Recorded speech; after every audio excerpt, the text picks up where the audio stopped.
now Storm Tracker weather. Coverage you can count on. Welcome back to you, meteorologist Brian Ramsey, now joining us tonight on this Sunday. So very, very hot, especially in Reading right now. You saw it 110 degrees out there. It is so hot and very dry as well. The humidity right now in Reading, 9%. That is super dry, and it's also easy for them to burn fires. In fact, there is a fire just east of Reading. You can see the smoke on this camera. It's not burning too vigorously. It actually has a slow rate of spread at the moment. I can't really report an official acreage on the fire, but I can say it looks about 5 to 10 acres. It's been burning for over an hour, but again, slow rate of spread, and that's because this fire, which is near Whitmore in California, Shasta County. This fire is near 299, but it's going slowly, and that's because the winds are very calm in the area. The wind speeds in Reading right now are like 3 miles per hour, so that's great for fires because that means it'll be easier for those firefighters to tackle the fire. But I do have a live look at satellite imagery. You see all this puffy clouds down here? Yeah, those were thunderstorms forming farther south in the Sierra Crest, not quite up into Plumas or Lassen County, but we did see one thunderstorm on the Plumas County border.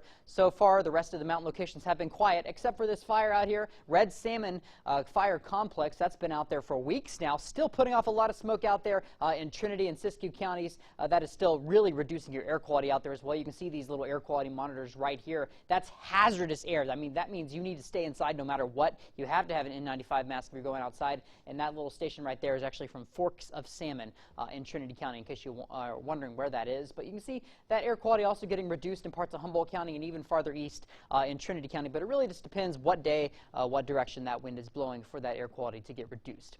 Look at the satellite imagery, though. We did have those few thunderstorms farther south that formed on the Plumas County border. You can see those little lightning strikes there. Those have since dissipated. Unfortunately, the radar site in Sacramento is no longer functioning, not for a few more weeks. It's down for maintenance. So it's going to be a little more difficult to see the thunderstorms, but I do have the satellite imagery popped up here in case the radar isn't picking up on the thunderstorms. And so you can see all the clouds out here. These are little cumulus clouds, but these are not thunderstorms, so there are no new thunderstorms out there right now. As for a look at your observed highs that we have seen today so far, it looks like we hit 110 so far in Reading today, 108 in Red Bluff, 100 in Orville, 99 in Chico, and of course 90s and 100s in the mountain locations as well. We're still seeing those current temperatures right now. Overnight lows will be dropping into the 70s across the valley, 50s in the mountain regions if you're in the Sierra Cascades, but 60s as you head out towards the coastal ranges. Highs tomorrow will be getting hot yet again. We're talking more triple-digit heat across the valley, even in the city of Chico. As we head towards the mountains, though, we're still going to be seeing 90s out there, so still pretty hot.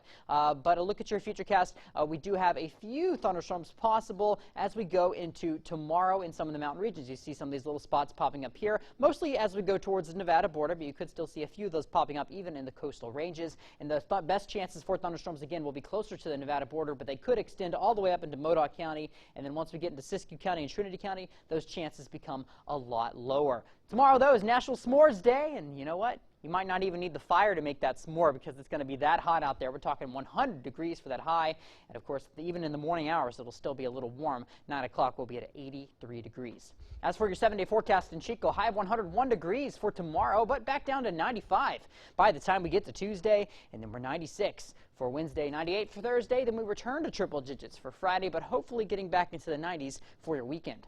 As for Reading, high of 107 degrees for tomorrow, still very hot on Tuesday. Might just barely slip into the 90s on Wednesday, but we're back up into the hundreds on Thursday, and then back up to 104 by Friday. All right, do what you have to do to stay cool, and let's hope that that fire danger doesn't get too bad here and that wind starts picking up, because that would be a problem. Exactly. So far, no significant changes in wind speed in the forecast, but of course, stay tuned to Action News Now for the latest on that. Very good. Good information. Thank you for that. All right, coming up next, we're going to be talking about the protests in Portland and a very rare earthquake. Don't go anywhere.